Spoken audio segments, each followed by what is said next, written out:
Layers of Fear، أو بالعربي طبقات الخوف. هي لعبة رعب نفسي تم إصدارها في سنة 2016، واللي للأسف ما كانش أنسب وقت ينزل فيه لعبة بالحجم ده، بعدد النهايات دي، بالقصة المرعبة وفي نفس الوقت المأساوية دي. وبالفعل أنا لعبتها وناس كتير من الوطن العربي لعبوها، ولكن اللي استغربته إن في كل مرة كنت بلعب اللعبة دي كنت بكتشف حاجة جديدة، تفاصيل جديدة. كل ورقة بتمسكها من على أي مكتب قدامك كانت بتضيف حاجة للقصة. القصة مش كتاب مفتوح قدامك وأول ما تخلص اللعبة تفهمها، القصة بتفهمها على مر اللعبة من كل صورة وكل ورقة وكل ذكرى في البيت اللي انت بتلعب فيه ده. وأنا شخصيا كان نفسي حد من الوطن العربي يتكلم عنها، يديها حقها ويشرحها أكتر. وقعدت استنى واستنى واستنى لحد ما قررت أنا شخصيا إني أبطل استنى وأكون الشخص اللي يقدم لكم التحفة الفنية دي.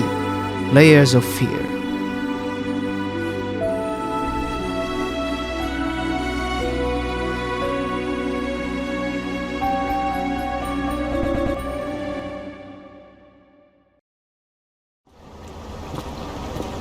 I know how you must feel. Lost, alone, hopeless. You probably deserve it. But even for you, there is still a way to bring it all back.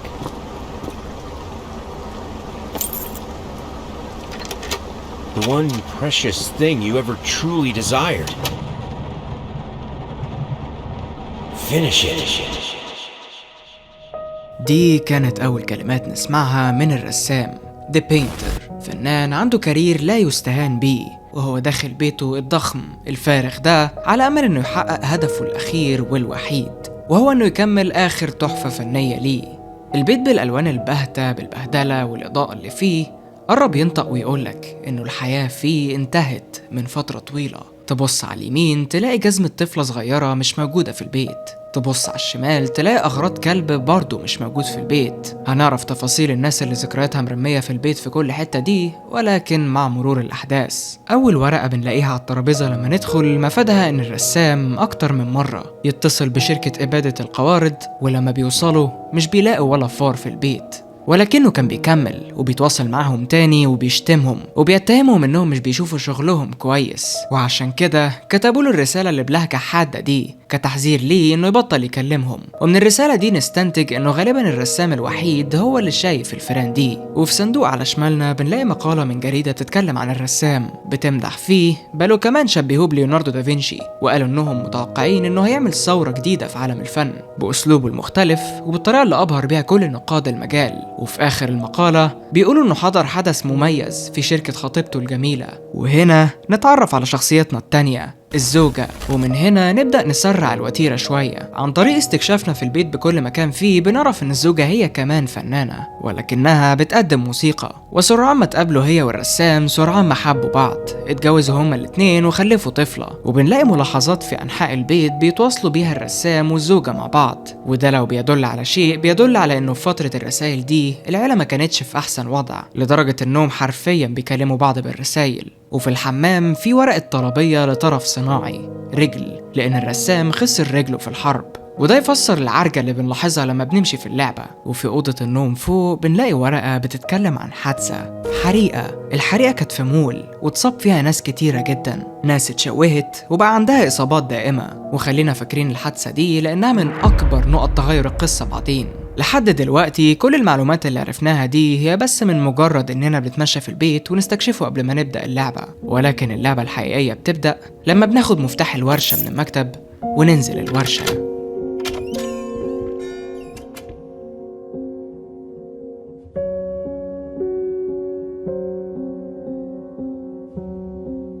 جيبها صح المرة دي الجملة اللي بنلاقيها مكتوبة فوق الباب لما بندخل، وبنلاقي الباب بيتقفل علينا. الورشة كل ما يقال عنها فوضى، وبتبين قد ايه صاحبها مهووس ومريض، بل وكمان مدمن كحول. بنلاقي رسالة في الدرج على اليمين زوجته فيها بتقوله انها تعبت من الكلام معاه في ملاحظات، وبتطلب منه يكلمها لما يخلص وقبل ما ينام. وده بالفعل بيبين لنا قد ايه الشخص ده كان مهووس بشغله ونادرا ما بيهتم بالبيت. وبنلاقي على شمالنا موجود ورقة فيها كام كلمة من ضمن الكلمات اللي بدأنا بيهم اللعبة: Lost, you deserve it, finish it. وخلينا فاكرين الورقة دي لأنه في كل مرة هنخلص فصل من اللعبة الكلمات دي هتزيد. وأخيرا الحدث الرئيسي، اللوحة المتغطية دي، واللي هي لوحدها بس قادرة تخلي شخص حرفيا فقد كل شيء لسه متمسك بالحياة. ولما بنشيل الغطا من عليها بنلاقي لوحة غير مكتملة. ومن هنا أحب أوضح لكم الموضوع بحيث إنه يبقى منطقي. اللوحة اللي قدامك دي لازم تكملها بأي تمن، وعشان تكمل لازم تجمع 6 عناصر من جميع أنحاء البيت اللي أنت فيه ده وتحطهم في اللوحة، وكل عنصر بتجمعه بيفضل في الدولاب اللي على شمالك ده. وبكده أظن طريقك واضح، أو لأ؟ كان هيبقى واضح لو ما كنتش بتغوص جوه دماغ رسام مريض خسر كل. المهم خلينا واحدة واحدة. كل باب بتفتحه وتدخله لما بترجع له بيوديك على مكان تاني. حرفيا البيت اللي كان واضح وبين لنا أوله من آخره في أول اللعبة بيتحول لمتاهة، وده بمجرد ما نبدأ ندور على عنصرنا الأول للوحة، وكأن بالظبط في حاجة بتحاول تعترض طريقك. المهم بنكمل رحلة تدويرنا على العنصر الأول، وبنلاقي حاجتين مهمين. أول حاجة هي واحدة من كولكتابلز اللعبة، واللي بتكون صورة الواحدة بتعزف على البيانو. تاني حاجة كلام غير منطقي دلوقتي ولكن منطقي بعدين، going in circles، بنلف في دواير. وخليكوا فاكرين الكتابة دي بالمناسبة. بنكمل رحلتنا وبنبتدي في أول بازل في اللعبة. انت في أوضة فيها دعوة زفاف وتمثالين وصندوق محتاج يتفتح برقم سري، ولو بصيت وراك ونورت الشمعة دي ده اللي هيحصل. ولما بنفتح الصندوق بنلاقي خاتم، وبنلاقي مكتوب على ظهر الصندوق من جوه الماضي بيمنع، خد بصة أقرب. وبنمسك الخاتم. The thought alone that the most beautiful piece of art doesn't have my name on it is killing me. So, will you marry me? ودي كانت اللحظة اللي تقدم فيها الرسام للزوجة. المهم فاكرين التمثالين بقوا ديكور لباب جه متأخر ومكتوب فوقه اوعى تنسى. المهم نكمل رحلتنا. في نقطة ما بنلاقي رسالة من الزوجة لبنتها اللي لسه ما اتولدتش، بتعبر فيها عن قد ايه هي ممتنة لانها تحظى بيها، وبتقول لها ان هي بتحبها، وبتحكي لها قد ايه كل حاجة كانت مستحيلة بالنسبة لها حصلت، زي انها نجحت في مسيرتها الموسيقية على الرغم من ان كله وصفها بالفشل، ولقت الزوج اللي اخيرا تحبه ويحبها على الرغم من ان كان بيتقال عليها شخصية هتفضل دايما وحيدة. واخيرا وليس اخيرا حملت في طفلة على الرغم من ان دكتور هو اللي قال لها انها مش هتقدر تخلف. نستنتج من الرسالة دي ان في وقت ما اتكتبت وقبل ما الطفلة تتولد كانت الامور لسه مستقرة بين الرسام والزوجة لحد ما. ونكمل رحلتنا في اوضة فيها التاني كولكتابل بيتكلم عن قد ايه الفيران اللي محدش شايفها غيرنا دول مزعجين. وبنلاقي لوحة على الحيطة، واللي بالمناسبة هي لوحة موجودة بره اللعبة واسمها حفلة صيد. لوحة جميلة، العيلة سعيدة بيصطادوا لحد ما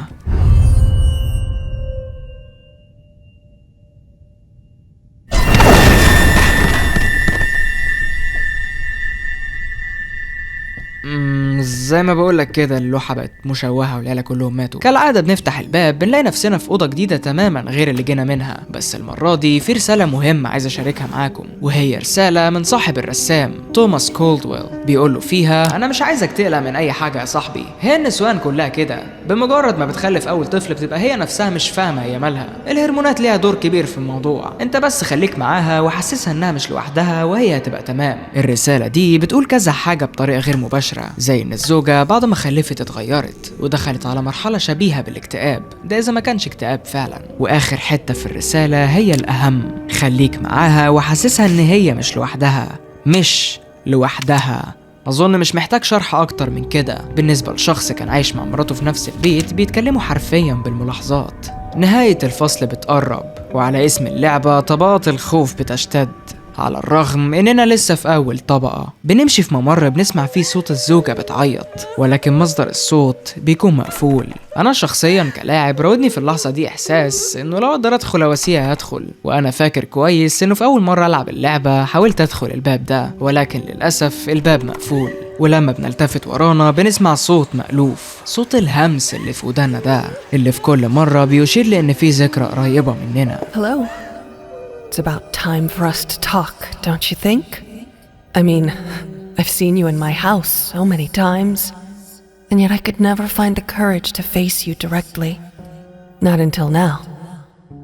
وأخيراً باقي خطوة على نهاية الفصل الأول، المطبخ اللي زي أي أوضة في اللعبة بتدخله بيتقفل الباب وراك.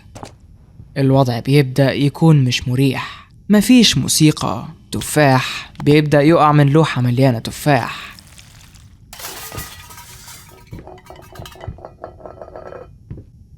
الباب بيخبط، ولما بتقرب بتتفاجئ بسكينة محذوفة جنبك عشان تبص وراك وتلاقي المنظر ده.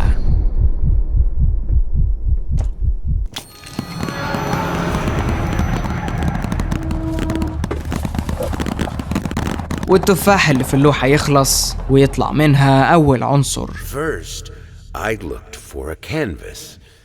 Not just any canvas. I had to find a knife. Not one of those bread ones. It needed to be as sharp as a razor. So I used a razor, in fact, and then carefully flayed the skin. Booze helped keep my hand steady. غالبا انت مش فاهم حاجة دلوقتي. هو يعني ايه كانفاس اصلا؟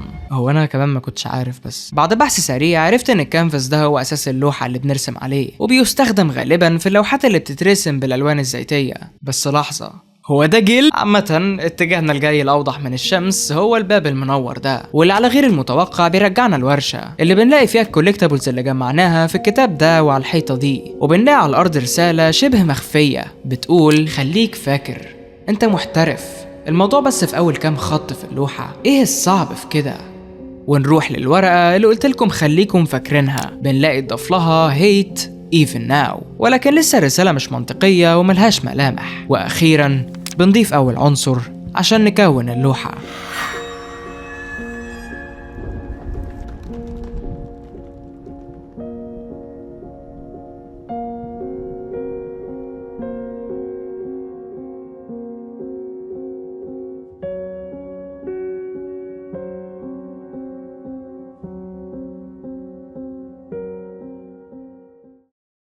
هل القناة اتهكرت؟ لا، القناة ما اتهكرتش، بس اللي هو هل لوري متجنن؟ هو انا حاسس ان انا الفترة دي اتجننت، بس يعني الموضوع هل القناة محتواها يتحول لألعاب؟ هو لا، انا انسان شخص طبيعي مش بحب اتخصص في حاجة، ولكن بحب اشارك الحاجات اللي بحبها، وانا بحب اللعبة دي جدا. هل في جزء تاني؟ صراحة مش عارف.